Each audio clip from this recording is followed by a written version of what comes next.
Hey.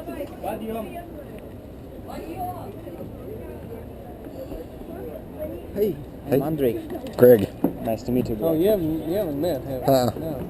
Because Andrei never been with us in this. I've seen your movie on YouTube. Yeah. Very interesting.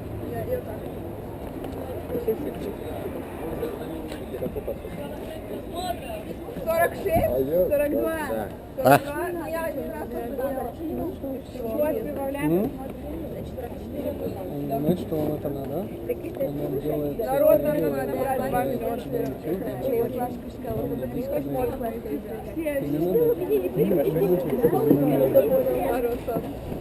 Ну, на вашем школьном сайте уже его Антиблин. Если в России так сядешь, блин.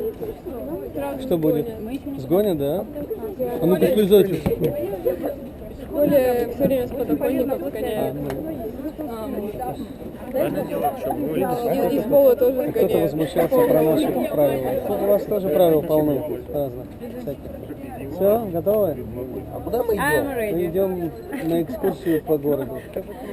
Пешком. Сколько она будет? Ready to run.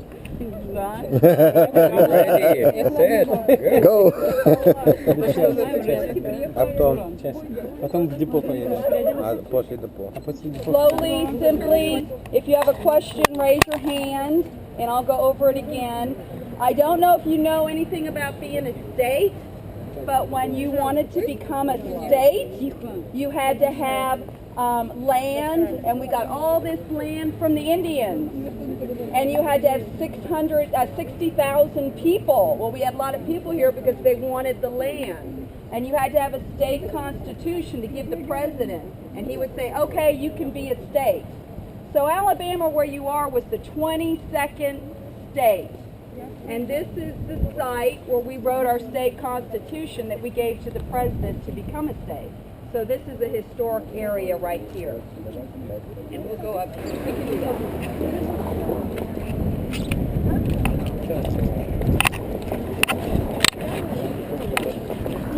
And how's the video going to be called? It's already on YouTube. Okay, but how's it called? To our friends with Russia with love. And Serbia. I'm Serbian. Sorry, brother. So it's going to be called To Love Russia and America. Green Tavern Inn, and it was here when we became a state. But the interesting thing about this building is it was down, it was moved. They picked up the whole building and moved it here. And the way they did that was they picked it up and they put a bunch of tree logs under it. And they would push it on the tree logs and then take the tree logs from the back and put it to the front and push it further and take another log and push it back to the front. So this is where a lot of men stayed and they rented rooms. But they didn't rent a room, they rent a bed. You would be renting a space on a bed. And oftentimes there were 3 other men in the same bed with you when you came to town. So it was not fun to come here and stay in the public inn. This isn't a perfect example of the Renaissance. Yes, and it has a ballroom in it, and it's got three grand staircases in it, and it's got the Tiffany glass stained window. So a lot of money, people had a lot more money available to them after the Civil War, and they were very excited about spending their money and settling down, and put a lot more effort into the outside in the Confederate Army during the Civil War, and he had the Morgan's Raiders, and they were like guerrilla fighters. They would hide, and then they would shoot, and then they would go run and hide.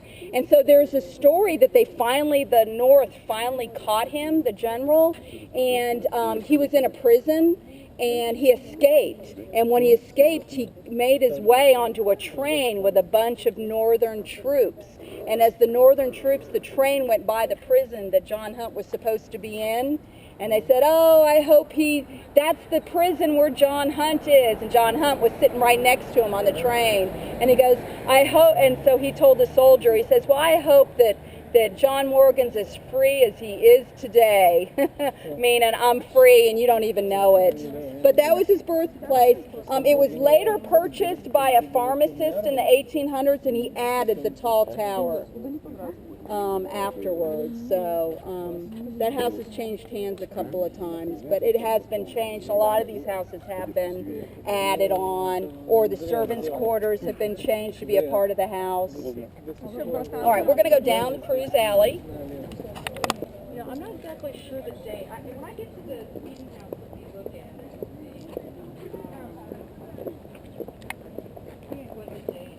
Have you been in the meeting house? I have. Okay, because they have a new curator there, 1819. So actually, it is older.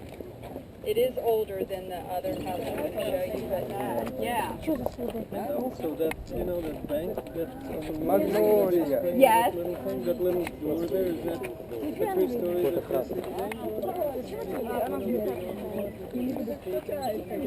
Now Frank James was in the federal courthouse. On the other side of the square, you'll see the federal courthouse. Frank James was there, and they did have a trial for him. But that,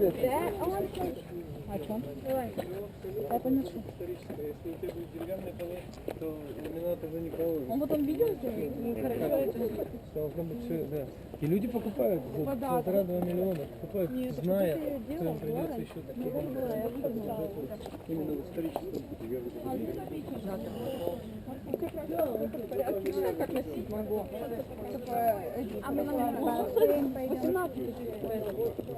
У него фотоаппарат 18. Trying to get you guys out of the sun. Kate was trying to get run over. Okay, we're going to cross the street. Look at this big special house. For yourself?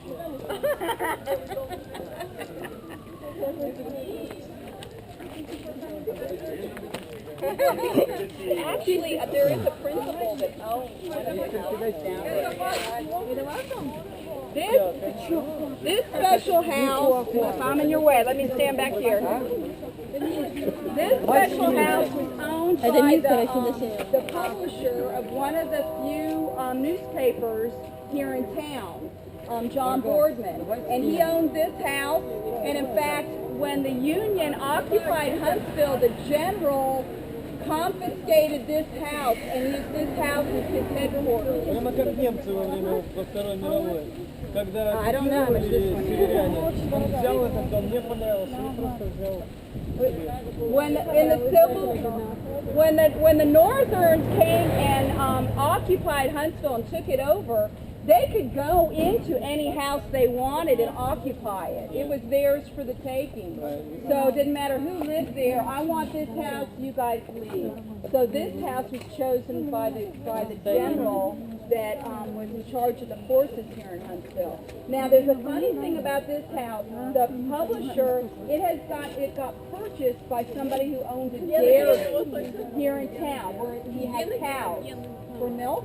So he had a big plantation. One of his cows was called Lily Flag. And Lily Flag was a national champion in terms of producing butter and milk. And so it was and so they decided to have this house electrified. It was the very first house in Huntsville to have electricity. And the reason he did it was for the party for his house. It's a video camera. A lot of you guys ask kids, what's Lily Flag? And they don't know, but it's a cow. Hello. So we're going to go this way.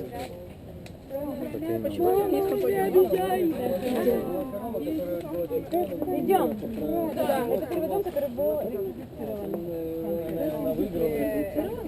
Он сделал здесь праздник для всех. Он пригласил, самый большой праздник был в Hunstville. И ради этого праздника он провел электричество в этот дом. Он покрасил, сделал танцевальную площадку специально. Из-за коровы? Да, из-за коровы. А сейчас ее корову звали или не знаю, а сейчас одна из... The McDowell house right here. This has an interesting story right here. Right here, this house, you guys. I know it's hot, so you can go over there, over here. This McDowell house is interesting because it was bought, well, it was purchased, the land was purchased by a man who just got married. And so he took his bride to Europe for a very long honeymoon. And he left the plans with the builder. And when he came back, he found out that the builder built the house backwards. He put the back of the house on the front. And because the builder, the person in charge of the construction, could not read the blueprint. So when the man came back with his bride, he saw that his house had been built backwards. So later on, they added the columns and they added some more windows to make it look more like the front of a house.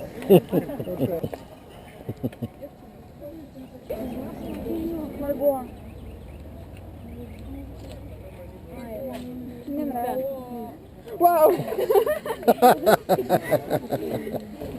was owned by a Union sympathizer. And during the midst of the Civil War, he would not support the South. He still wanted to support the North. He put an American flag up on his house every day. And so now whoever owns this house continues the tradition of always having the American flag up. In fact, at the end of the war, President Lincoln appointed him to be a federal judge, and he died on the way to assign his post. Wow. But anyway, this house always has an American flag. Hill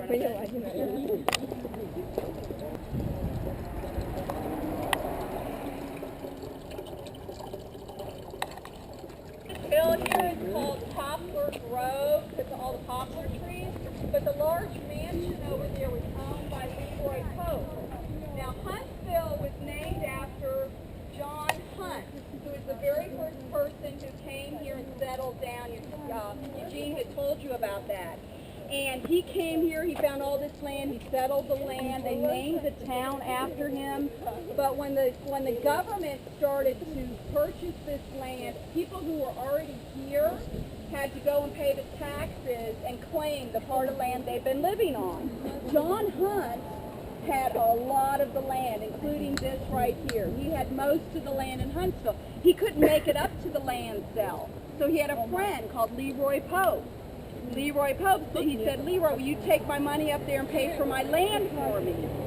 Well, Leroy Pope took the money up there, but he didn't buy it for John Hunt. He bought all of John Hunt's land for himself. So he came back to Huntsville not very well liked, because not only did he buy all the land, he decided he was going to change the name of Huntsville to Twickenham, because he had a relative in Twickenham, England, who was a writer. And so he named all, that's why this is called Twickenham right here, this old part of Huntsville. So he changed the name of Huntsville to Twickenham. He was not really well liked because he was such a swindler. He chose his residence to be on the highest point in Huntsville so he could look down onto all his land. Масоны, ну вы должны потом будете прочитать про них. Самая секретная организация. Масоны. Right.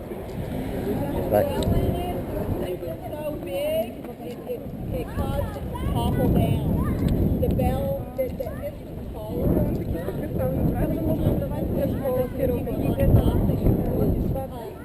Architecture. They put such a big bell up in the tower that it toppled it over. The tower. They had toppled it over. So they melted the bell and made cannonballs out of it. And now this is a Presbyterian. It used to be a Methodist. Presbyterian now. Yeah, it's Presbyterian now. It used to be a Methodist. And they used to have a really big pipe organ in there too. Yes. That was so loud it was shaking it, and it was causing structural damage because of that.